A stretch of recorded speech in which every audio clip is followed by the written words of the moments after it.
big world with so much to learn. So come and listen to the amazing astronauts. Good morning, space cadets. My name is Ben, and welcome to another segment with the amazing astronauts. Joining me today, we have Jive and Johnny. Hello. Sweet Sarah. Hi. And the Hi. mighty Molly. Oh, hey. Hi.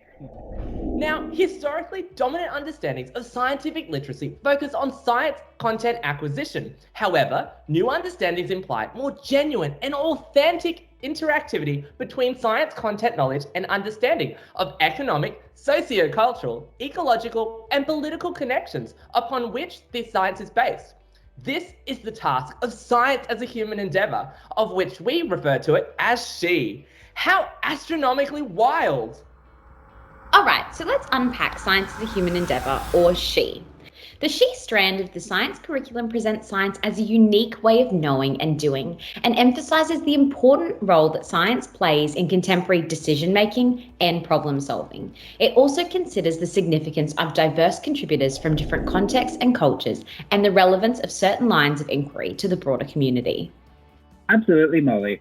Science as a human endeavour empowers students to observe how science influences society by posing and responding to the social and ethical questions and scientific research. The curriculum presents this in two substrands: nature and development of science and use and influence of science. Now, we will elaborate on this later. So now we've considered the question, what is science as a human endeavour? We're going to share our developing SHE philosophy. Coming into this course, we knew very little regarding humanism and post-humanism. The terms have been dropped a few times throughout our academic education, but little focus was given to the intent and impact of these ideas to both society, education, and our own teaching identities. That's very true, Ben. The key idea for all of us is that post-humanism seeks to make invisible problems visible, exposing and correcting the hidden curriculums of society that have been constructed through humanistic principles. For instance, sexism, racism, the idea that humans sit outside of the natural world and have some superiority over it, so they do as they please. Absolutely. The goal of post-humanism is to decenter the human, seeking to understand ourselves and the world from an interconnected place where humans are just part of the machine. I remember Ali making a point that 46% of our body is made up of bacteria, and in many cases we need this bacteria to live healthy lives. In a way, we have this symbiotic interconnectedness with these bacteria, and therefore the question arises about how separate are we really to the rest of the natural world?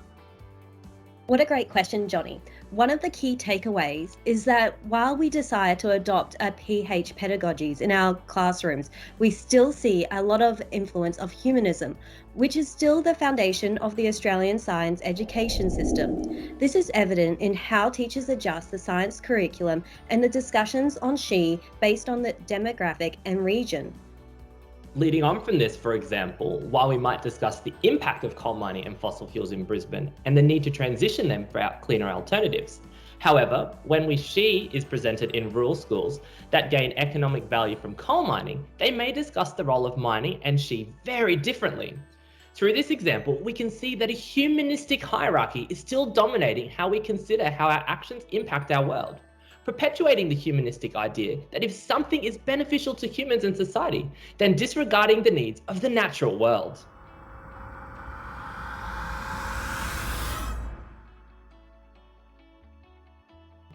We have selected and adapted a 7-lesson learning unit from the Primary Connections, originally entitled Among the Gum Trees.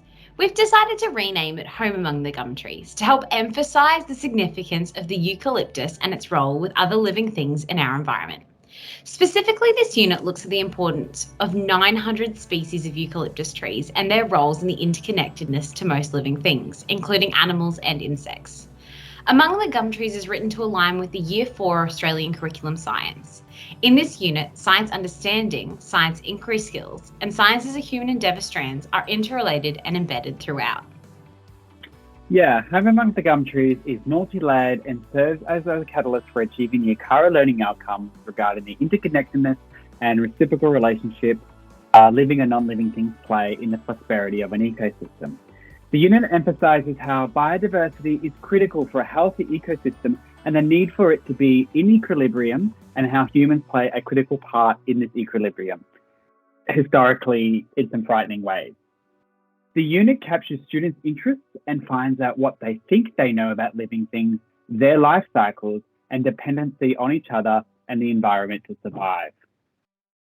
Harnessing the benefits of a spiral curriculum, Home Among the Gum Trees covers the biological sciences substrand, teaching students about life cycles and how living things depend on each other and the environment to survive.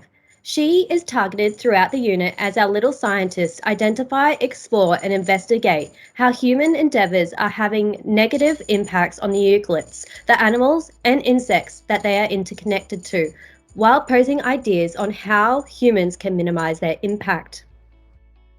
The content descriptor and elaboration come from the Science as a Human Endeavour strands of the Australian curriculum. Through careful consideration, we have selected the use and influence of science content descriptor. Science knowledge helps students to understand the effect of their actions. The elaboration we have selected goes on to describe that students will focus on how science has contributed to a discussion about an issue, which in this case would be the habitat of living things or how human activity has changed the local environment. With minor adaptations to the thematic unit lessons, this will elevate students' learning to meet the needs of our SHE philosophy and SHE goals. This will be achieved as students explore ideas, collect evidence, disseminate information, discuss their observations, and tabulate data throughout each of the 5 E stages. Consequently, this holistic approach promotes authentic and interactive learning experiences about the critical need for eucalyptus. I think at this point in the conversation, we should share some of the ACs that students might possess coming into the unit. Understanding these are critical to ensuring that we can adjust and differentiate the unit to meet the needs of all our little learners. The first AC some of our space cadets may have is thinking that plants are not living things. This may mean reviewing past learnings from earlier years about what something needs to be categorised as living. Mrs. Gren is a fundamental thing here. Another is the idea around only certain ways of pollination and germination, with students not realising the interconnectedness between a eucalyptus plant and other living things. For example, some students may think bees are the only pollinators, or that European bees are the only types of bees that can pollinate.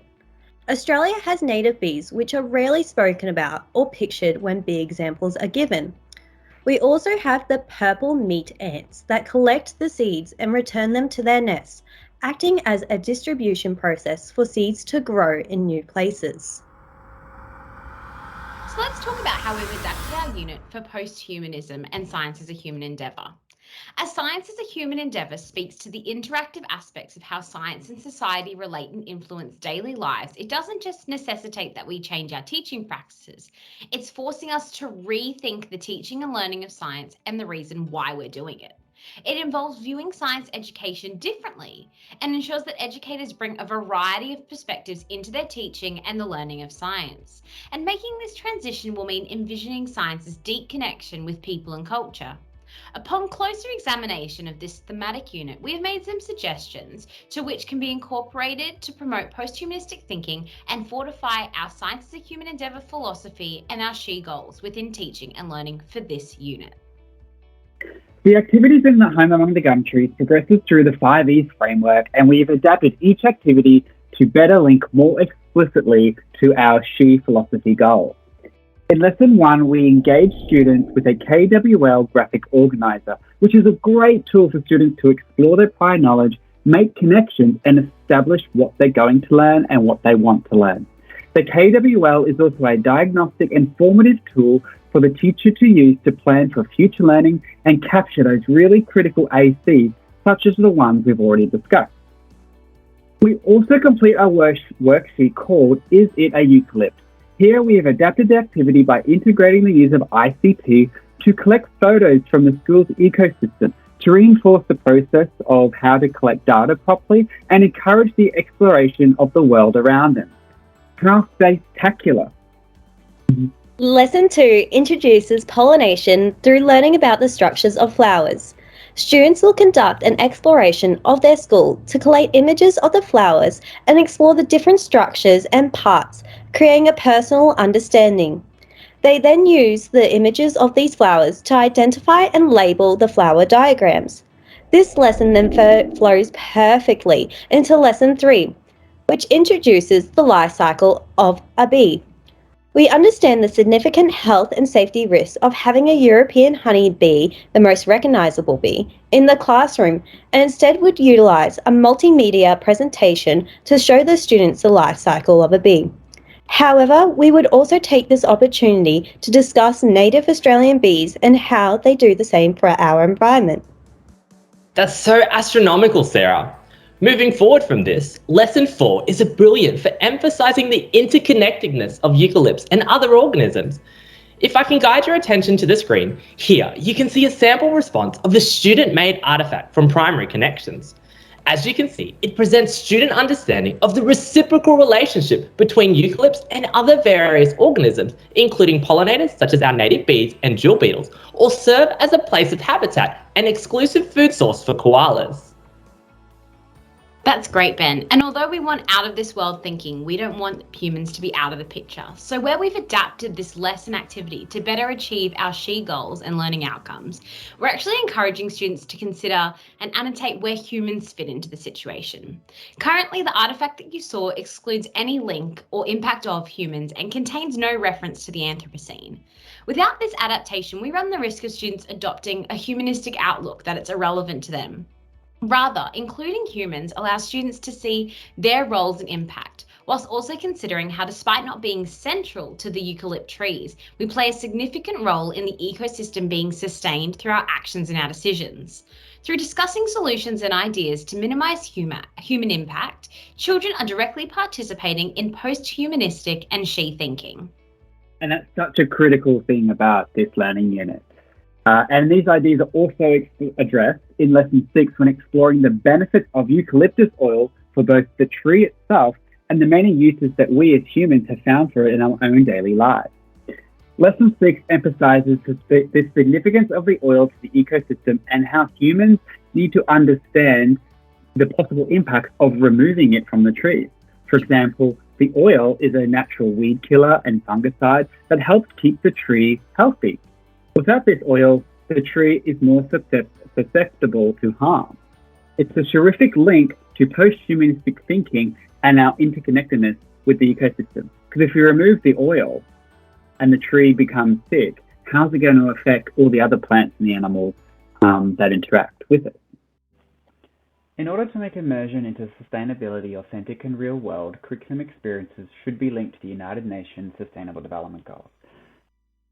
In our unit, we can develop sustainable thinking in our students and use conversations around the SDGs to promote post-humanistic thinking.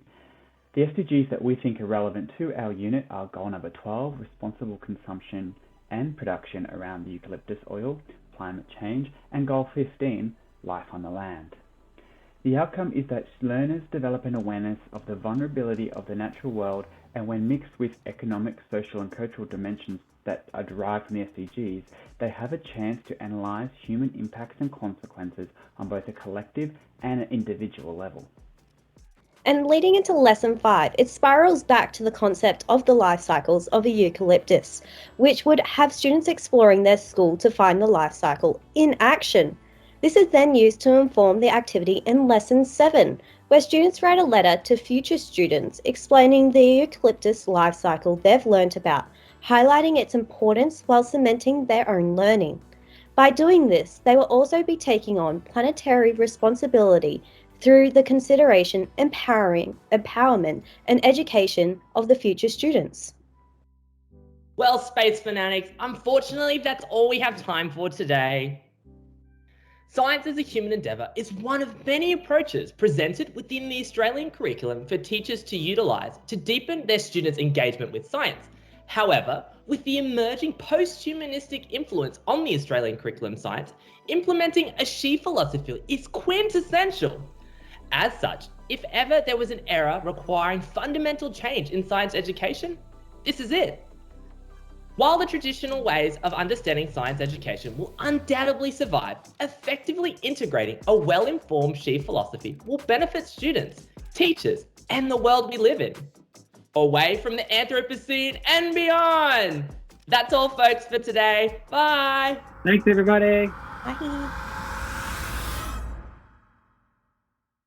That was good. Hey. That was much I- better. I keep That struggling was, with I that. like how everyone